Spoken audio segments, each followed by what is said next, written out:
저는 72년을 살면서 40년이 넘도록 거짓말을 했습니다. 제 딸을 남에게 팔았거든요. 아니, 팔았다는 말도 맞지 않네요. 그냥 버렸습니다. 제가 40년 넘게 털어놓지 못했던 진실들, 그리고 제가 겪었던 막장 드라마 같은 이야기를 용기 내서 얘기할 수 있도록 좋아요와 구독으로 많은 응원 부탁드립니다. 안녕하세요. 저는 한미경입니다. 오늘 여러분께 제 인생에서 가장 부끄럽고 가장 후회스러운 이야기를 털어놓으려고 합니다. 72년을 살아오면서 이런 고백을 할 날이 올 줄은 정말 몰랐습니다. 제가 살고 있는 이 집은 강남구에 있는 40평대 아파트입니다. 남편 최성도 75세 대기업 임원 출신이고 저는 평생 전업주부로 살았어요. 아들 둘 키우면서 말이죠. 골프도 치고 내 식구 해외여행도 많이 다니고 아들들 유학에 결혼식도 성대하게 치렀고 남들이 보기엔 정말 부러운 가정이었을 거예요. 저도 그렇게 생각했거든요. 그날이 오기 전까지는요. 그날은 2023년 11월 15일이었습니다. 아침에 전화가 왔어요. 시어머님이 울면서 말씀하시는 거예요. 미경아, 큰아버님이 쓰러지셨다. 큰아버님은 40년 넘도록 저희와 연을 끊은 남편의 형이었습니다. 급히 병원으로 달려갔죠. 서울대병원 중환자실이었어요. 남편 형님이 의식을 잃고 누워 계시더라고요. 의사 선생님이 그러시더군요. 가족분들 마지막 인사 준비하세요. 그런데 중환자실 앞에서 어떤 여자를 봤어요. 40대 초반 되어 보이는데 구석에 서서 하염없이 울고 있더라고요. 저분은 누구지? 남편한테 조용히 물어봤는데 남편도 고개를 갸우뚱하는 거예요. 그때까지만 해도 저는 몰랐습니다. 그 여자가 제가 40년 전에 버린 제 딸이라는 걸요. 때는 1978년이었어요. 저는 결혼한 지 3년째, 아들 도윤이는 두 돌이었죠. 그 해봄에 둘째를 가졌다는 걸 알게 됐어요. 여보, 우리 또 아기 생겼어요. 남편은 좋아했어요. 도윤이 같은 아들 하나 더 있으면 든든하겠다. 그런데 문제는 시댁이었어요. 시어머님이 그러시는 거예요. 미경아, 너무 빨리 또 애가 들어선 거 아니니? 도윤이도 아직 어린데. 하지만 시어머님이 이런 말을 하시는 이유는 따로 있었습니다.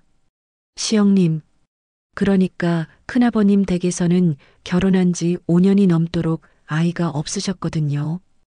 그 시절에는 불임 치료 같은 것도 없었고 저희를 너무 부러워하셨죠. 그러던 어느 날 시어머님이 저를 불러서 그러시는 거예요. 미경아, 내가 낳을 아이를 형님 댁에 좀 보내주면 안 될까? 처음엔 무슨 말인지 이해를 못했어요. 어머니, 그게 무슨 말씀이세요? 잠깐만이야. 1, 2년만. 형님 댁에서 키우다가 형네도 아이가 생기면 그때 다시 데려오면 되잖아. 그때까지만 해도 저는 말도 안 되는 이야기라고 생각하고 대수롭지 않게 여겼습니다. 1978년 10월 3일. 제가 딸을 낳았어요. 정말 예쁜 딸이었어요. 지우라고 이름도 지었죠. 지혜로운 아이로 자라라는 뜻으로요. 하지만 제가 그 아이를 안아본 건 단 3일 뿐이었어요. 시어머님과 시영님이 산부인과에 오셨어요. 미경아, 우리가 잠깐 데려가서 키워줄게. 저는 그때 정말 바보였어요. 잠깐이라는 말을 믿었거든요. 눈물을 글썽이며 어머니, 언제 다시 데려와요? 빨리빨리. 1년만 지나면 데려올게. 첫돌이 지나고 돌아올 줄 알았던 지우는 2년이 지나도 돌아오지 않았어요. 제가 몇 번 물어봤어요. 지우는 언제 집에 와요? 그럴 때마다 시어머님은 이렇게 말씀하셨어요. 넌 쟤들이 불쌍하지도 않니? 지우 키우면서 저 둘이 얼마나 행복해졌는데. 미경아, 내가 너무 욕심 부리는 거야. 형님 댁에서 얼마나 잘 키워주는데. 지우도 거기가 좋다고 하던데. 남편도 마찬가지였어요. 여보, 우리도 아들 둘 키우기도 바쁜데. 지우는 형님이 잘 키워주시잖아. 그렇게 저는 제 딸을 포기했습니다. 아니, 포기한 게 아니라 빼앗긴 거죠. 지우가 커가면서 큰아빠한테 아빠 하는 모습을 보니 더더욱 지우를 데려올 수가 없었답니다. 몇 년이 지나면서 지우 이야기는 우리 집에서 금기가 됐어요. 아무도 지우 얘기를 하지 않았어요. 마치 처음부터 없었던 아이처럼요. 그리고 자연스럽게 큰형님 댁과도 연을 끊고 살 수밖에 없었습니다. 그런데 45년이 지나고 그 아이가 다시 제 앞에 나타난 거예요. 처음엔 몰랐어요. 어떻게 알겠어요? 3일밖에 못 본 아이를요. 아니, 어쩌면 저도 그 시간 동안 지우를 제 마음에서 기억에서 지웠던 것 같습니다. 하지만 큰아버님이 임종 직전에 하신 말씀 때문에 모든 걸 알게 됐죠. 성도야, 지우가 왔다. 큰아버님이 손가락으로 구석에 있는 그 여자를 가리키시는 거예요.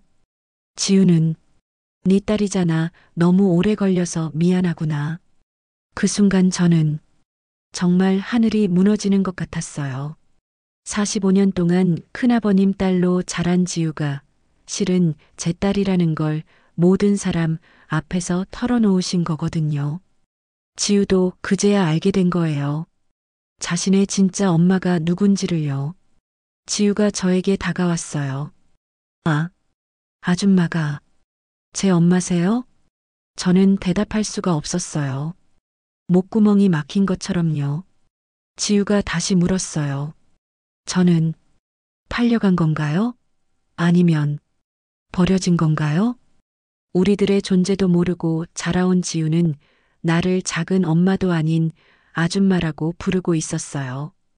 큰형님네는 죄책감 때문에 차마 지우에게 친부모 행세를 할 순 없었다고. 다만 친엄마 아빠가 누군지 얘기해 주는 것까진 용기가 안 났는데 임종을 앞두니 생각이 달라지셨나 봅니다.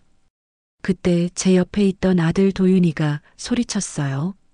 뭐야 이게, 우리 누나가 있었다고? 엄마, 이게 무슨 말이에요? 차남 준호도 마찬가지였어요. 엄마, 아빠, 우리한테 거짓말 하신 거예요? 우리가 둘인 줄 알았는데 셋이었다고요? 그 순간 저는 깨달았어요. 45년 동안 쌓아 올린 우리 가족의 행복이 사상 누각이었다는 걸요. 한 아이를 버리고 세운 집이 결국은 무너질 수밖에 없다는 걸요. 그날 이후로 우리 집안에는 전쟁이 시작됐습니다. 그리고 전 알게 됐어요. 진짜 지옥이 뭔지를요. 더 충격적인 건 그 이후에 일어난 일들이었어요. 큰아버님 장례를 치르고 집으로 돌아왔을 때 집안 분위기는 냉랭했어요. 남편은 하루 종일 말이 없었고 아들들은 저를 쳐다보지도 않더라고요. 거실에 앉아 한숨만 쉬더라고요. 여보, 우리 이야기 좀 해요. 남편에게 말을 걸어봤지만 남편은 신문만 보고 있었어요. 지우 때문에 화가 난 거예요? 그제야 남편이 신문을 내려놓더니 말하는 거예요. 미경아, 우리가 무슨 짓을 한 걸까? 사실을 말하자면 지우를 보낸 후에 저희 집 형편이 많이 좋아졌어요. 남편이 승진도 하고 이 아파트도 그때 샀거든요. 아무래도 아이들만 키우니까 여유롭게 뒷바라지 할 수 있었어요. 교육비도 더 많이 쓸 수 있었고 내 식구 해외여행에 우리 부부는 골프도 치고 아이들 유학도 보내고 결혼식도 성대하게 치러줬죠. 저는 그때마다 내 자신을 위로했어요. 그래, 잘 됐다고 생각했어요. 지우는 거기서 혼자니까 더 행복하게 크고 있을 거야. 그래. 잘 됐어. 정말 이기적이었죠. 그런데 더 충격적인 건 큰아버님 댁의 사정이었어요. 장례식 날 시누이가 저한테 와서 그러더라고요. 옳게 사실 형님이 지우 때문에 많이 힘들어 하셨어. 무슨 말씀이세요? 지우가 자꾸 친엄마를 찾으려 했거든. 특히 사춘기 때는 신우이가 계속 말했어요. 고등학교 때는 가출도 몇 번 했어. 친엄마 찾겠다고. 형님이 얼마나 속상해 하셨는데. 그제야 깨달았어요. 지우가 얼마나 힘들었을지를요. 전 지우가 큰형님네를 친엄마 아빠로 알고 크고 있다고 생각했는데 아니었던 거죠. 장례식이 끝나고 지우가 우리 집에 자주 오기 시작했어요. 처음엔 어색했죠. 45년 만에 만난 딸이니까요. 그렇게 애타게 찾던 엄마를 찾은 지우는 내가 밉지도 않은지 적극적으로 다가와 주었어요. 엄마, 라고 불러도 돼요? 지우가 조심스럽게 물어볼 때 저는 정말 복잡했어요. 기쁘면서도 미안하면서도 그래, 그렇게 불러. 하지만 아들들 반응은 달랐어요. 도윤이가 그러더라고요. 엄마, 지금 와서 누나라고? 우리가 어떻게 받아들여요? 준호도 마찬가지였어요. 엄마는 우리한테 거짓말한 거잖아요. 45년 동안이나. 그게 아니야. 사정이 있었던 거야. 무슨 사정이요? 그냥 편하려고 하신 거 아니에요? 아들들 말이 정말 가슴에 꽂혔어요. 틀린 말이 아니었거든요. 어느 날 지우가 저한테 물어봤어요. 엄마, 진짜 궁금한 게 있어요. 뭐가? 왜? 저를 찾지 않으셨어요? 45년 동안 한 번도? 정말 대답할 수가 없었어요. 핑계할 수도 없었고요. 지우가 계속 말했어요. 저는 어릴 때부터 늘 궁금했어요. 진짜 엄마는 어디 있을까? 왜 나를 버렸을까? 지우야, 큰아빠 큰엄마는 좋은 분이었어요. 정말 친딸처럼 키워주셨어요. 하지만 전 알고 있었어요. 제가 진짜 딸이 아니라는 걸요. 제 출생의 비밀을 물어보면 항상 조금만 더 하면서 말씀을 안 해주셨어요. 그때 지우가 저한테 보여준 게 있어요. 오래된 일기장이었어요. 이거 한번 봐주세요. 일기를 펼쳐보니 어린 지우의 글씨로 이렇게 써 있더라고요. 오늘도 엄마 꿈을 꿨다. 진짜 엄마는 어떻게 생겼을까? 나를 사랑할까? 친구들은 엄마랑 쇼핑도 하고 같이 요리도 한다는데 나는 왜 안 될까? 지금 엄마도 너무 좋지만 진짜 엄마를 찾고 싶어. 한 장 한 장 넘길 때마다 제 가슴이 찢어지는 것 같았어요. 그런데 어느 날 도윤이가 저한테 와서 그러는 거예요. 엄마, 솔직히 말씀해 주세요. 우리랑 누나, 누구를 더 사랑해요? 뭔 소리야? 맞아요. 엄마는 누나가 오신 이후로 완전히 달라졌어요. 아들들 말을 들으면서 저는 혼란스러웠어요. 정말 그런 걸까? 곰곰 생각해 보니 맞는 것 같기도 했어요. 45년간 못해준 게 미안해서 지유한테 더 신경 쓰고 있었던 거죠. 하지만 그게 아들들에게는 차별로 보였던 거예요. 이럴 수가. 나는 뭘 하고 있는 거지? 그 이후로 우리 집은 정말 전쟁터가 됐어요. 남편은 지유를 아직 어색해하고 아들들은 지유를 질투하고 지유는 자신 때문에 가족이 싸우는 게 미안해서 눈치를 보고 내가 뭔 짓을 한 거야? 거울 앞에 서서 저 자신에게 물어봤어요. 45년 전에 잘못된 선택이 이렇게 모든 걸 망가뜨릴 줄은 몰랐어요. 그런데 더 큰 일은 그 다음 주에 기다리고 있었어요. 지우가 울면서 전화를 걸어온 거예요. 엄마, 오빠들이, 지우야, 무슨 일이야? 오빠들이 저한테 그랬어요. 집안에 평화가 오려면 제가 다시 없어져야 한다고. 제 아들들이 지유한테 한 말을 들었을 때 저는 정말 이 세상에 이런 일이 있을 수 있나 싶었어요. 너 때문에 우리 가족은 지옥이 됐다 그러니까 제발 사라져라. 제가 키운 아들이 지들 친동생한테 이런 말을 할 줄은 꿈에도 몰랐어요. 하지만 이건 시작에 불과했습니다. 진짜 지옥은 그 이후부터였어요. 지우가 울면서 전화를 걸어온 그날 밤, 저는 잠을 한숨도 못 잤어요. 내가 뭘 잘못한 거지? 아이들을 어떻게 키운 거지? 다음 날 아침 도윤이를 불러서 물어봤어요. 도윤아, 지유한테 뭐라고 했어? 도윤이는 대수롭지 않게 말하더라고요. 별거 아니에요. 솔직한 말 한 것뿐이에요. 솔직한 말. 엄마, 생각해봐요. 45년 만에 갑자기 나타난 누나 때문에 우리 집안이 이렇게 됐잖아요. 도윤이가 계속 말했어요. 엄마는 요즘 누나 생각밖에 안 하시잖아요. 우리는 어떻게 됐든 상관없고 그런 게 아니야. 그럼 뭐예요? 누나 오신 이후로 엄마가 우리한테 관심 있었어요? 정말 할 말이 없었어요. 사실이었거든요. 지유에게 미안한 마음에 정말 지유한테만 신경을 썼던 것 같아요. 그런데 첫째 준호는 더 심했어요. 엄마, 솔직히 말해요.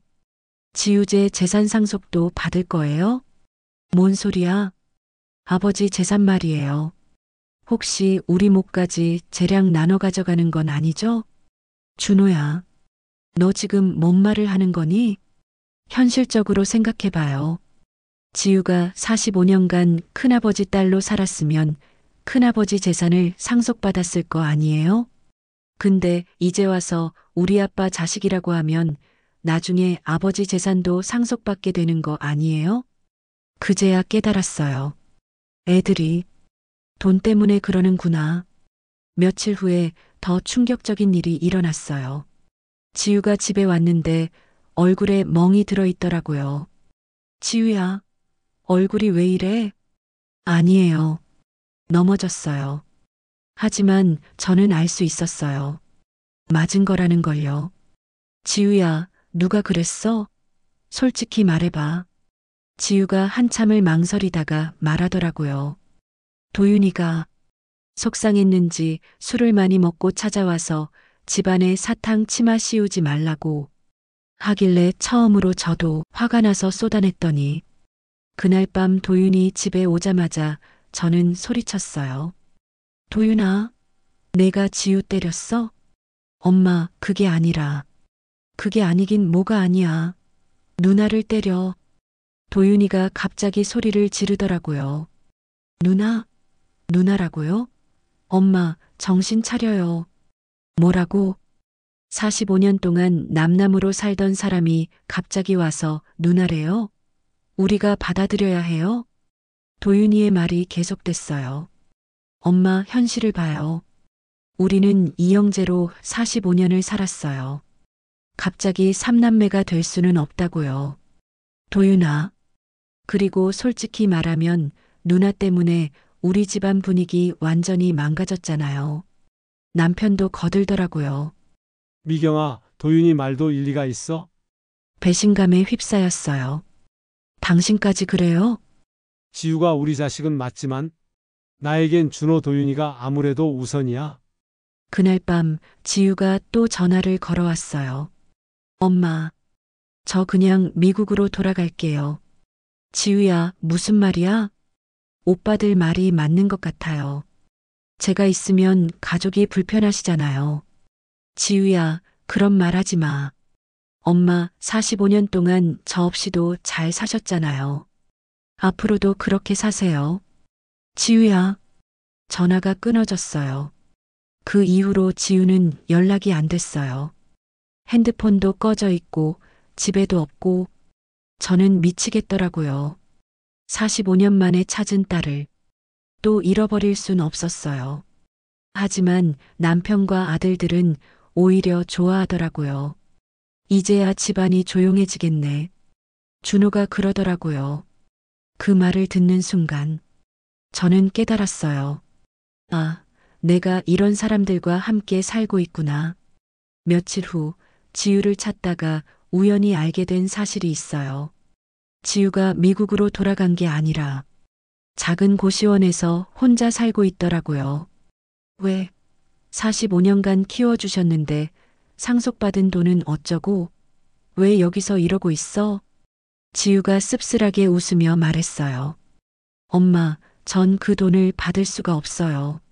어머니, 아니 큰어머니 아직 살아계시고 제가 무슨 자격으로 친자식도 아닌데 그 돈을 쓸 수 있겠어요. 뭐라고? 그제야 알았어요. 지우가 얼마나 불안정한 상황에 있었는지를요. 친자식이 아니라는 이유 하나로 얼마나 지 혼자 눈치를 보고 살았는지. 나 때문에 내 딸이 이러고 살았다는 게 너무나도 미안하고 죽고 싶었습니다. 그런데 이때쯤 남편 성도가 이상해지기 시작했어요. 갑자기 기억을 못하는 거예요. 여보, 오늘이 며칠이지? 11월 30일이요. 11월? 벌써? 처음엔 단순한 건망증인 줄 알았어요. 병원에서 검사를 받았는데 의사가 그러더라고요. 초기 치매 증상이 보입니다. 하늘이 무너지는 기분. 치매요? 스트레스가 원인일 수도 있어요. 최근에 큰 충격을 받으신 일이 있으신가요? 지우 일 때문인 것 같았어요. 남편도 많이 힘들어했거든요. 남편 병원비가 만만치 않았어요. 한 달에 몇백만 원씩 들더라고요. 당장 도윤이한테 도움을 청했는데 엄마, 저도 요즘 사업이 어려워서요. 준호도 마찬가지였어요.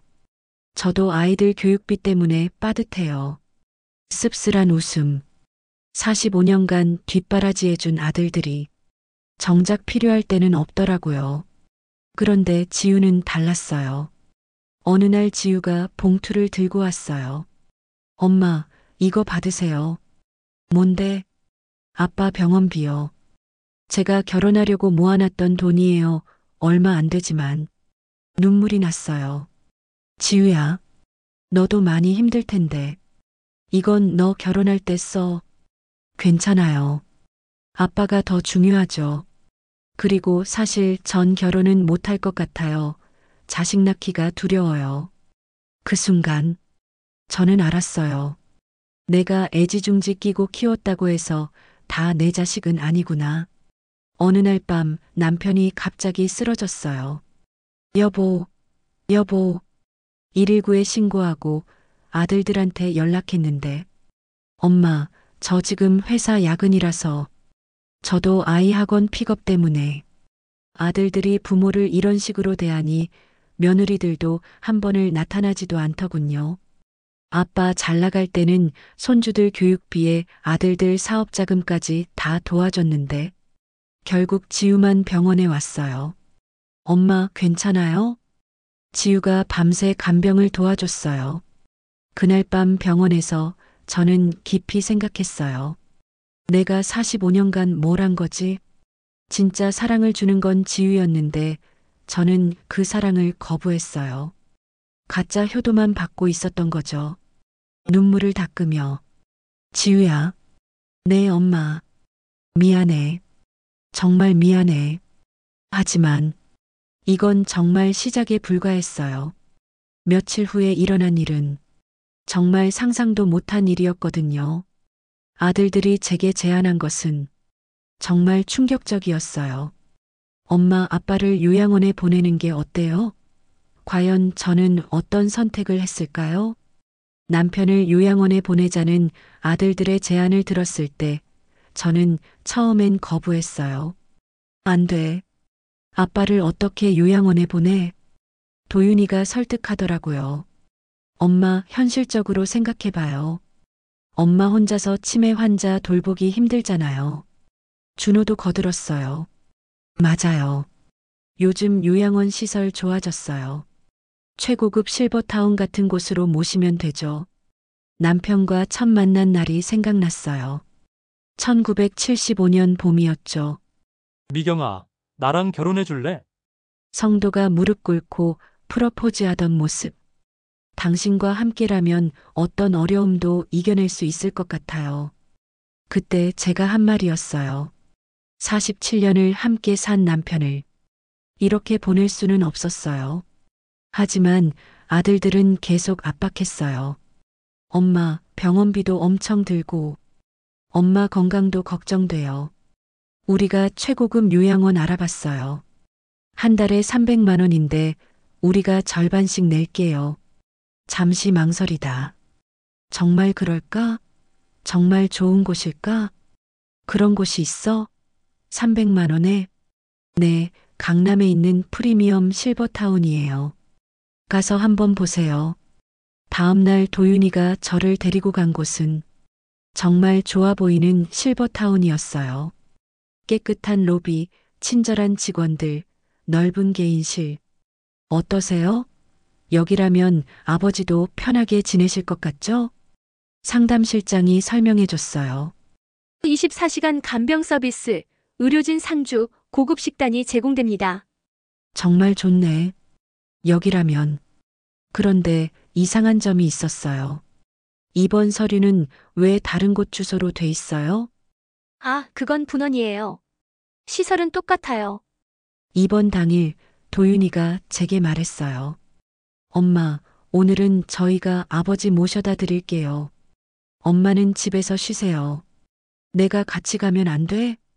첫날에는 환자가 적응하는 게 중요해요. 가족이 있으면 오히려 힘들어 하신다고 하더라고요. 그럴듯한 말이었어요. 그럼 내일 면회 갈게. 네, 내일 오세요. 다음 날 면회를 가려고 주소를 찾아갔는데, 여기가 어디야? 산골짜기에 있는 낡은 건물이었어요. 간판도 흐릿하고, 도윤이가 말한 곳이 여기야? 입구에서부터 냄새가 났어요. 소독약 냄새와 다른 냄새들이 섞인. 리셉션에서 물어봤어요. 박성도 어르신 면회 왔는데요. 아, 네. 3층이에요. 엘리베이터도 낡고 복도는 어둡고 3층에 올라가니 정말 충격이었어요. 방에는 침대 4개가 다닥다닥 붙어 있고 벽에는 곰팡이가 피어 있고 그리고 그 가운데 침대에 제 남편이 누워 있었어요. 여보, 남편을 보는 순간 눈물이 났어요. 입원한 지 하루밖에 안 됐는데 완전히 다른 사람이 돼 있더라고요. 여보, 나야. 미경이야. 남편이 저를 보더니 울기 시작했어요. 미경아, 여기 무서워? 분노가 치밀어 올랐어요. 뭐가 무서워? 무슨 일 있었어? 남편 팔을 보니 멍든 자국이 있더라고요. 간병사를 불러서 물어봤어요. 어르신 팔에 멍이 왜 이래요? 아, 그거요? 어르신이 저희를 때리셔서 말리다가 생긴 거예요. 뭐라고요? 치매 어르신들이 그러세요. 갑자기 화내시고 때리시고. 믿을 수 없었다. 내 남편이 사람을 때린다고? 성도는 평생 손도 안 대던 사람인데 뭔가 이상해서 계속 지켜봤어요. 그런데 정말 끔찍한 장면을 목격했어요. 간병사가 제 남편을 때리고 있었어요. 어르신, 조용히 하세요. 남편이 밥을 흘렸다고 머리를 때리더라고요. 분노가 치밀었어요. 뭐 하는 거예요? 아, 죄송해요. 어르신이 너무 말을 안 들어서. 말을 안 들어서 때려요? 그게 아니라. 그날 밤 저는 잠을 못 잤어요. 다음 날 아침 일찍 다시 갔어요. 그런데 더 충격적인 광경이 기다리고 있었어요. 복도에서 누군가 울부짖는 소리가 들렸어요. 살려주세요. 제발. 소리가 나는 쪽으로 가봤는데 한 할머니가 바닥에 넘어져서 울고 계시더라고요. 할머니, 괜찮으세요? 아주머니, 여기서 나가고 싶어요. 여기는 지옥이에요. 그때 요양사가 와서 할머니를 일으켜 세우더라고요. 할머니, 또 떨어지셨네요. 조심하라고 했잖아요. 하지만 저는 봤어요. 할머니를 거칠게 다루는 모습을요. 그날 밤 남편 방에서 기다렸어요. 새벽 2시쯤 간병사가 들어왔어요. 제가 잠든 척하고 있으니까 남편을 흔들어 깨우더라고요. 어르신, 약 드셔야죠. 그런데 그 약이 이상했어요. 처방전과 다른 것 같았거든요. 녹음기를 켰어요. 혹시 몰라서 핸드폰으로 녹음을 시작했어요. 그때 다른 직원이 들어와서 하는 말이 이 어르신은 언제까지 있어? 글쎄, 보험금 나올 때까지는 있어야지. 보험금? 응. 이런 어르신들. 보험금 받을 때까지 여기 있다가 목소리를 더 낮추고 얘기하더라고요. 자연사 처리하면 돼. 충격에 몸이 떨렸어요. 자연사 처리? 뭔 소리야? 다음 날 원장을 만났어요. 원장님, 저희 남편 다른 곳으로 옮기려고요. 원장이 난색을 표했어요. 그러시면 위약금이 있어요. 위약금? 계약서에 써 있잖아요. 6개월 이내 퇴원 시 1,000만 원. 계약서를 다시 봤어요. 정말 작은 글씨로 써 있더라고요. 도윤이와 준호가 이런 계약서에 사인했던 거예요. 분노가 폭발해서 말했어요. 당신들이 계획적으로 한 거네요. 그때 원장이 웃으면서 말했어요. 어머님, 현실을 받아들이세요. 아드님들이 원하신 거예요. 뭐라고? 아드님들이 그러시더라고요. 아버지가 여기서 편안하게 지내시길 바란다고. 그 순간 저는 깨달았어요. 제 아들들이 지들도 속은 게 아니라 일부러 이런 곳에 보낸 거라는 걸요. 요양원의 진실을 알고 난 후 저는 밤잠을 못 잤어요. 어떻게 내 아들들이 다음 날 아침 도윤이한테 전화했어요. 도윤아, 요양원 어떻게 이런 곳에 보낸 거야? 엄마, 무슨 말씀이세요? 내가 직접 가봤어. 거기 엉망이야. 도윤이가 대수롭지 않게 말하더라고요. 엄마, 그래도 아버지가 편하시잖아요. 편하다고? 맡고 있는데? 그건 치매 어르신들한테 흔한 일이래요. 그 순간 깨달았어요. 도윤이가 알고 있었다는 걸요. 도윤아, 솔직히 말해. 너 이 요양원 어떻게 알았어? 회사 동료 추천으로. 거짓말 하지 마. 한참 후에 도윤이가 실토하더라고요. 엄마, 솔직히 말하면 가격이 중요했어요. 월 300만 원이면 서울에서 찾기 힘들거든요. 분노가 치밀어 올랐다. 가격? 가격 때문에 아빠를 그런 곳에? 엄마, 현실적으로 생각해봐요. 우리도 애들 키우느라 힘들어요. 준호한테도 전화해봤어요. 준호야, 너도 알고 있었어? 요양원 실상? 엄마, 뭐 어쩔 수 없잖아요. 돈이 한정돼 있는데 어쩔 수 없다고? 아버지가 어차피 치매시잖아요. 기억도 못 하실 텐데. 충격에 말을 잃는다. 준호야, 너 지금 뭔 말을 하는 거니? 현실적으로 말하는 거예요. 아버지는 이미 예전 아버지가 아니에요. 그제야 깨달았어요. 제 아들들이 어떤 사람들인지를요. 그날 밤 저는 결심했어요. 내가 직접 해야겠다. 우선 남편부터 구해내야 했어요. 요양원에 가서 원장과 다시 대화했어요.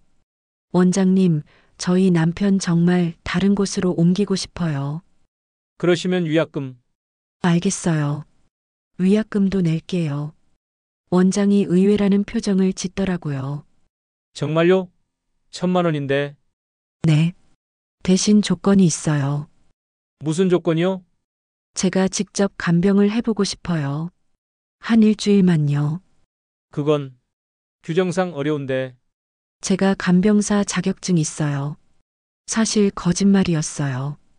하지만 그 일주일이 필요했거든요. 증거를 모으려고요. 그럼 일주일만. 그 일주일 동안 저는 모든 걸 기록했어요.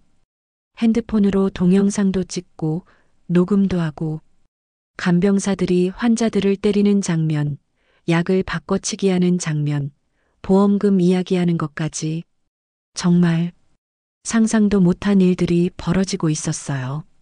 그런데 어느 날 밤 정말 끔찍한 일이 일어났어요. 옆 침대 할아버지가 갑자기 숨을 못 쉬시더라고요. 간병사님, 응급 상황이에요. 하지만 간병사는 대수롭지 않게 말했어요. 괜찮아요. 자주 그러세요. 자주 그런다고요? 지금 숨을 못 쉬고 계신데. 어머님이 너무 예민하세요. 결국 제가 119에 신고했어요. 할아버지는 다행히 살아나셨지만 그때 깨달았어요. 이곳에서는 사람이 죽어도 대수롭지 않게 생각한다는 걸요. 그때 지유가 요양원에 왔어요. 엄마, 혼자서 고생하시네요. 지유야, 미안해. 엄마가 너한테 못되게 굴었는데. 괜찮아요. 이제 아빠가 중요해요. 지유가 저를 도와줬어요. 같이 간병도 하고 증거 모으는 것도 도와주고. 눈물이 난다. 정말 고마웠어요. 일주일 후 남편을 집으로 데려왔어요. 도윤이와 준호가 화를 내더라고요. 엄마, 갑자기 왜 이래요? 아빠를 집에서 모실 거야. 엄마가 혼자서 어떻게 해요? 지유가 도와줄 거야. 그때 준호가 폭발했어요. 지유? 또 지유예요? 엄마, 정신 좀 차려요. 준호야, 너 지금 뭐라고 했어? 엄마가 지유 때문에 완전히 이상해졌어요. 도윤이도 거들었어요. 맞아요. 엄마, 우리가 아버지를 요양원에 보낸 건 엄마를 위해서였어요. 나를 위해서? 엄마도 70 넘으셨잖아요. 치매 환자 돌보다가 엄마까지 쓰러지면 어떻게 해요? 그럴듯한 말이었어요. 하지만, 그럼 너희가 도와주면 되잖아. 엄마, 우리도 바빠요. 회사 일도 있고. 그때 저는 핸드폰을 꺼냈어요. 도윤아, 이거 들어봐. 녹음 파일을 재생한다. 이 어르신들. 보험금 받을 때까지 여기 있다가 자연사 처리하면 돼. 아들들 표정이 굳어지더라고요. 엄마, 이건 뭐예요? 내가 아빠를 보낸 그 요양원에서 녹음한 거야. 엄마, 우리가 어떻게 알았겠어요? 우리도 속은 거예요. 속았다고? 정말?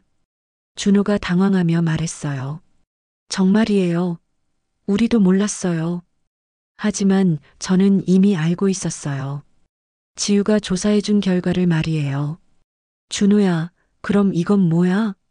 서류를 내민다. 너희가 요양원과 주고받은 카톡 내용이야. 아버지 치매가 심해지면 연락 안 하셔도 돼요. 보험금 절차는 어떻게 되나요? 아들들이 할 말을 잃어버렸어요. 너희가 계획적으로 한 거구나. 엄마, 45년 동안 너희를 어떻게 키웠는데 이럴 수가 있어? 도윤이가 마지막으로 변명했어요. 엄마, 우리도 힘들어요. 애들 교육비, 대출 이자. 그래서 아빠를 죽이려고 했어? 죽이려고 한 게 아니라. 그럼 뭐야? 자연사 처리가 뭐야? 이제부터 엄마가 게임의 룰을 바꿀 거야. 엄마, 무슨 말이에요? 첫째, 너희한테 물려줄 재산은 없다. 뭐라고요? 둘째, 이 집도 팔아서 아빠 치료비에 쓸 거야. 아들들이 기겁했어요. 엄마, 그러면 우리는 어떻게 해요? 너희 걱정은 하지 마. 지유가 우리를 도와줄 테니까. 그때 지유가 들어왔어요. 엄마, 아빠 약 가져왔어요. 아들들이 지유를 보며 화를 냈어요. 지우, 당신 때문에 우리 집안이 이렇게 됐잖아. 하지만 지유는 침착했어요. 오빠들, 저는 엄마와 아빠만 지키면 돼요. 뭐라고? 45년 동안 저 없이 잘 사셨잖아요. 앞으로도 그렇게 사세요. 그날 저는 아들들에게 마지막 선언을 했어요. 도윤아, 준호야. 오늘부터 너희는 내 아들이 아니야.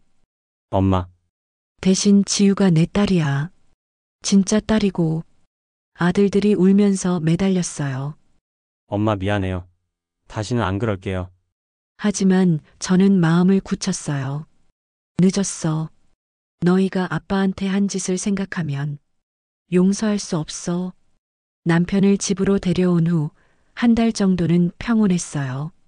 지유가 매일 와서 도와줬고 남편 상태도 조금씩 좋아지는 것 같았거든요. 여보, 오늘 기분이 어때? 미경아, 고마워. 남편이 가끔 정신이 맑을 때가 있었어요. 그럴 때면 제 손을 꼭 잡고 말했죠. 미경아, 내가 너한테 미안한 게 많아. 무슨 소리야? 우리 47년을 잘 살았잖아. 지우와 함께 남편을 돌보는 시간들이 정말 행복했어요. 지우야, 아빠가 좋아하시는 죽 한번 끓여줄래? 네, 엄마. 당근죽이 좋을까요? 응, 아빠가 당근죽 좋아하셔. 지우가 정성스럽게 죽을 끓여주면 남편이 맛있게 드시더라고요. 고마워, 지우야. 남편도 지우를 딸로 받아들이고 계셨어요. 하지만 도윤이와 준호는 계속 방해했어요. 엄마, 아버지 상태가 더 나빠지는 것 같은데? 무슨 소리야? 좋아지고 있어. 전문적인 치료가 필요해요. 집에서는 한계가 있어요. 준호도 거들었어요. 맞아요. 다시 병원에 입원시키는 게 좋겠어요. 안 돼. 저는 단호하게 거부했어요. 그런데 어느 날 밤, 정말 끔찍한 일이 일어났어요. 새벽 3시쯤 남편이 갑자기 힘들어 하시더라고요. 여보, 여보. 숨을 헐떡이시고 얼굴이 파래지고 급히 119에 신고했어요. 환자가 호흡 곤란을 일으키고 있어요. 응급실로 이송됐는데 의사가 심각한 표정을 지었어요. 보호자분이세요? 네, 부인입니다. 환자분 상태가 매우 위독합니다. 심장에 무리가 온 것 같은데 물이라니요? 혈액 검사 결과를 보니 이상한 점이 있어요. 불안감이 엄습했다. 뭐가 이상해요? 약물 수치가 정상보다 높게 나왔어요. 약물 수치요? 네. 수면제 성분이 과다 검출됐어요. 혹시 수면제를 많이 드셨나요? 아니에요. 처방받은 대로만 드셨는데 그때 간호사가 와서 말했어요. 보호자님, 환자분이 가져오신 약들 좀 확인해 주세요. 남편이 복용하던 약들을 확인해 봤는데 충격에 빠졌어요. 이건 제가 준 약이 아니에요. 예? 수면제도 이렇게 많이 처방받지 않았고 집으로 돌아가서 약통들을 자세히 살펴봤어요.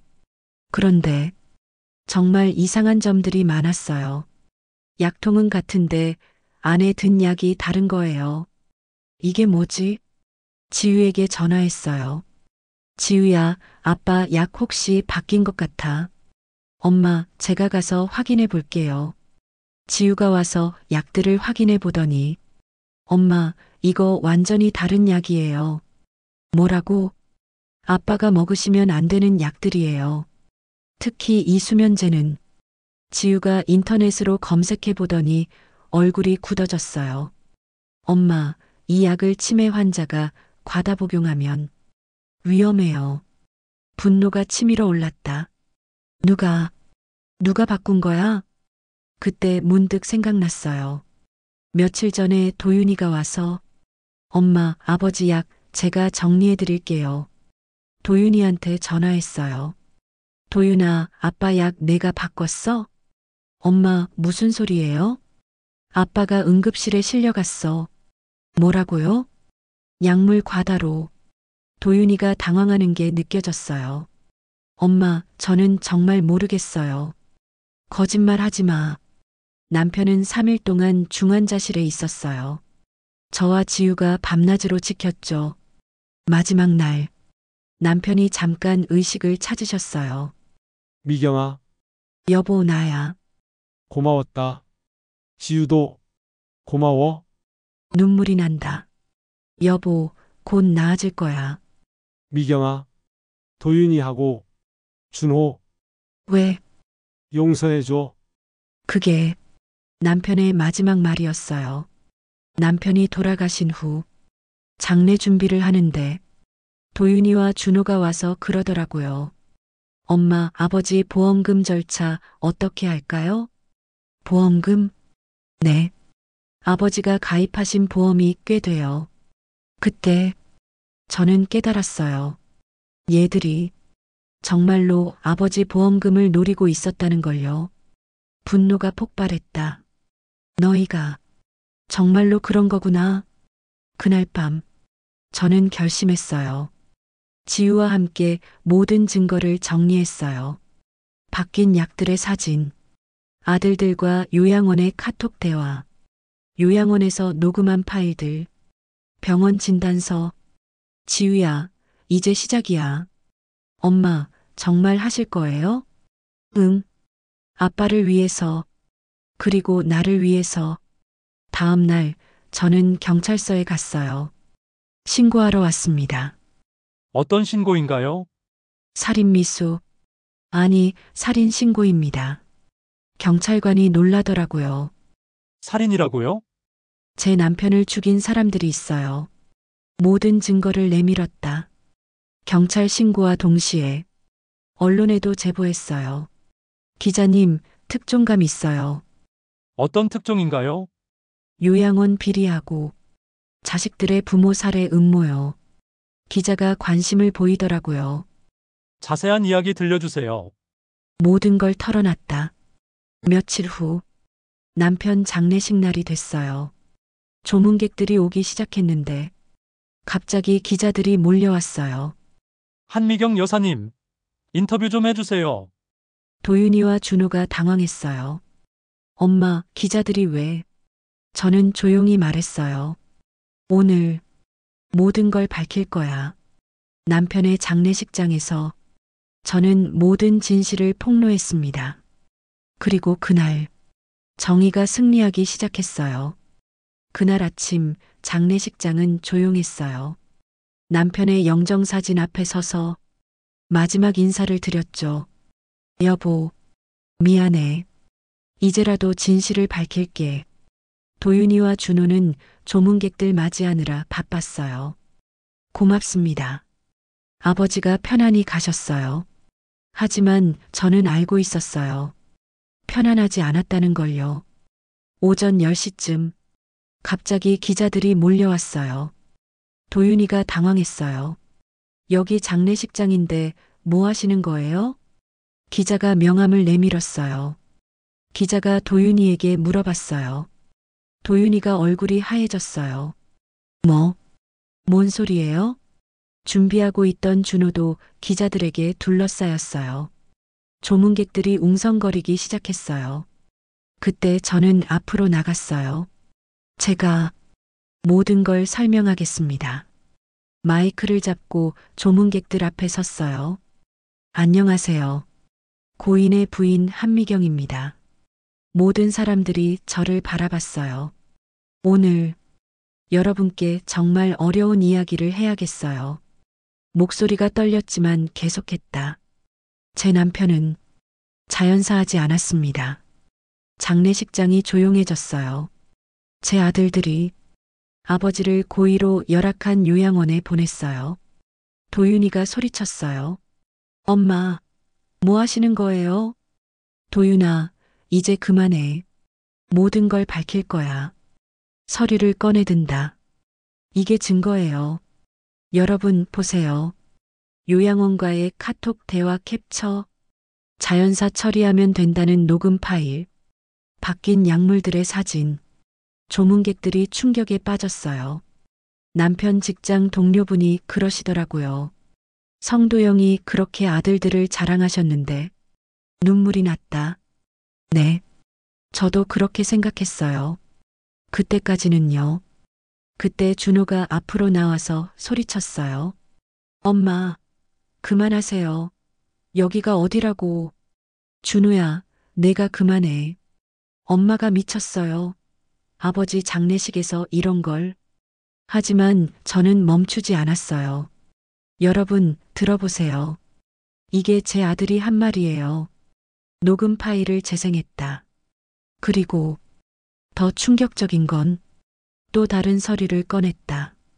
제 아들들이 아버지 약을 바꿔치기 했어요. 병원 진단서를 보여줬어요. 약물 과다 복용으로 응급실에 실려갔다고 나와 있어요. 조문객들이 경악했어요. 도윤이가 무릎을 꿇었어요. 엄마, 정말 미안해요. 하지만 그럴 의도는 아니었어요. 그럴 의도가 아니었다고? 정말이에요. 그냥 편하게 해드리려고. 준호도 울면서 매달렸어요. 엄마, 제발. 여기서 이러지 마세요. 하지만 저는 냉정했어요. 너희가 아빠한테 편하게 해준 게 뭐야? 지옥 같은 요양원에 보내고 독 같은 약 먹이고.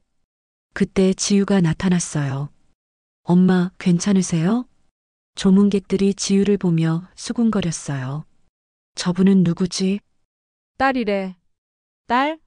처음 보는데? 지유가 마이크를 잡았어요. 안녕하세요. 저는 지우입니다. 45년 전에 엄마가 저를 시댁에 보냈어요. 그때는 잠깐만이라고 하셨죠. 조문객들이 숨을 죽이고 들었어요. 저는 45년 동안 친엄마를 그리워했어요. 그리고 몇 달 전에 다시 만났죠. 목소리가 떨렸다. 하지만 오빠들은 저를 받아들이지 않았어요. 오히려 가족을 해친다고 했어요. 그런데 정작 가족을 해친 건 오빠들이었어요. 지유가 또 다른 증거를 제시했어요. 이건 오빠들이 보험회사와 주고받은 이메일이에요. 서류를 펼쳐 보인다. 아버지 사망 시 보험금은 얼마나 되나요? 자연사 판정을 받으려면 어떤 절차가 필요한가요? 조문객들이 완전히 충격에 빠졌어요. 저는 마지막으로 말했어요. 여러분, 저는 72년을 살면서 가장 큰 교훈을 얻었어요. 목소리가 떨렸지만 단호했다. 진짜 가족은 피가 아니라 사랑으로 이어지는 거라는 걸요. 지유의 손을 잡았다. 제 진짜 딸은 지유예요. 45년을 떨어져 살았지만 사랑으로 다시 만난 딸이요. 그때 경찰이 들어왔어요. 박도윤 씨, 박준호 씨 동행해 주시기 바랍니다. 아들들이 수갑을 찼어요. 조문객들 앞에서 범죄자가 돼버린 거죠. 도윤이가 마지막으로 외쳤어요. 엄마, 정말 미안해요. 하지만 저는 돌아보지 않았어요. 진짜 복수는 이제 시작이었어요. 법정에서, 세상에서 진짜 심판을 받게 하겠다고 다짐했거든요. 6개월간의 재판이 끝나는 날이었어요. 판사가 최종 판결을 읽었죠. 피고인 박도윤, 박준호에게 존속상해 및 보험 사기 혐의로 각각 징역 3년, 2년 6개월을 선고한다. 법정이 조용해졌다. 아들들이 고개를 떨구고 있었어요. 저는 복잡한 심정이었어요. 슬프면서도 시원했달까요? 재판 중에 제가 증인으로 나섰을 때의 일이 기억나요. 검사가 물어봤어요. 피해자 어머니로서 어떤 심정이신가요? 저는 아들들을 미워하지는 않아요. 다만 실망했을 뿐이에요. 목소리가 떨렸다. 제가 어떻게 키웠길래 이런 아이들이 됐는지. 변호사가 반박했어요. 하지만 피고인들도 경제적 어려움이 있었습니다. 경제적 어려움이 부모를 죽일 이유가 되나요? 가장 충격적이었던 건 요양원 원장의 증언이었어요. 실제로 많은 어르신들이 의심스러운 죽음을 맞았습니다. 검사가 물었어요. 구체적으로 몇 명인가요? 지난 3년간 15명 정도. 법정이 술렁였다. 그 중에 보험금이 나온 케이스는? 12명. 그제야 알았어요. 우리가 얼마나 큰 범죄를 막았는지를요. 마지막 변론에서 도윤이가 말했어요. 판사님, 저희는 정말 아버지를 사랑했습니다. 하지만 현실적인 문제들이 너무 컸어요. 준호도 이어서 말했어요. 저희도 가족이 있어요. 아이들도 키워야 하고. 그때 제가 일어서서 말했어요. 판사님, 말씀 좀 해도 될까요? 저는 이 아이들의 어머니입니다. 47년 동안 이 아이들을 키웠어요. 최선을 다해서요. 하지만 제가 잘못 키운 것 같아요. 목소리가 떨렸다. 사랑을 주는 것과 받는 것을 구별하지 못하게 키웠어요. 효도는 의무가 아니라 마음에서 우러나오는 거라는 걸 가르쳐 주지 못했어요. 그렇게 지옥 같던 일들이 지나가고 지유와 함께 새로운 삶을 시작했어요. 남편이 남긴 재산으로 작은 카페를 열었어요. 엄마, 카페 이름 뭐로 할까요? 다시 시작이 어때? 좋아요. 카페를 운영하면서 많은 분들이 찾아오세요. 비슷한 처지의 어르신들도 많이 오시고요. 한미경 씨, 용기 있는 선택하셨어요. 저도 아들 때문에 고민이 많았는데 힘이 나네요. 보람을 느꼈다. 제 이야기가 다른 분들에게 도움이 되는 것 같아서요. 6개월 후 도윤이가 편지를 보냈어요. 엄마, 면회 한 번만 와주세요. 고민 끝에 지우와 함께 면회를 갔어요. 철창 너머의 도윤이는 많이 야위어 있었어요. 엄마, 정말 미안해요. 눈물이 났다. 도윤아, 엄마가 얼마나 힘드셨을지 이제야 알겠어요. 지우가 말했어요. 앞으로는 진짜 가족이 됐으면 좋겠어요. 따뜻한 순간이었다. 하지만 저는 아직 완전히 용서하지는 못했어요. 도윤아, 준호야. 엄마는 아직 시간이 필요해. 네, 알겠어요. 하지만 미워하지는 않아. 다만 실망했을 뿐이야. 출소하면 그때 다시 이야기하자. 지우와 함께 보내는 시간들이 정말 행복해요. 엄마, 오늘 뭐 하실래요? 지우야, 우리 아빠 산소에 가볼까? 좋아요. 남편 산소에 가서 지우와 함께 차례를 지내요. 여보, 지우가 잘 도와주고 있어. 고마워해. 마음이 평온해진다. 저희 사건이 알려지면서 사회적으로도 변화가 있었어요. 요양원 관리 시스템이 개선됐고 노인 학대 신고센터도 생겼어요. 한미경 여사님 덕분에 많은 어르신들이 구원받았어요. 복지사님이 그러시더라고요. 보람을 느꼈다. 정말 힘들었지만 의미 있는 싸움이었어요. 72년을 살면서 깨달은 게 있어요. 가족은 피로 이어지는 게 아니라 사랑으로 이어지는 거구나. 여러분, 저는 이 이야기를 통해서 말씀드리고 싶어요. 자식이라고 해서 무조건 효도하는 건 아니에요. 진짜 효도는 부모를 진심으로 사랑하는 마음에서 나오는 거예요. 그리고 부모도 자식을 차별하지 마세요. 저는 45년 전에 지우를 버렸어요. 그것이 제 인생 최대의 실수였어요. 하지만 이제는 진짜 딸과 함께 행복하게 살고 있어요. 인생은 언제든 다시 시작할 수 있어요. 72살에도요. 여러분도 진짜 가족이 누군지 찾으시길 바라요. 여러분, 어떠셨나요? 정말 긴 여정이었죠. 72년을 살면서 겪은 제 인생의 가장 큰 시련과 깨달음을 여러분과 나눴습니다. 여러분께 묻고 싶어요. 만약 여러분이 저와 같은 상황에 처하신다면 어떻게 하셨을까요? 45년 전 딸을 보내라는 시댁의 요구를 받으셨다면?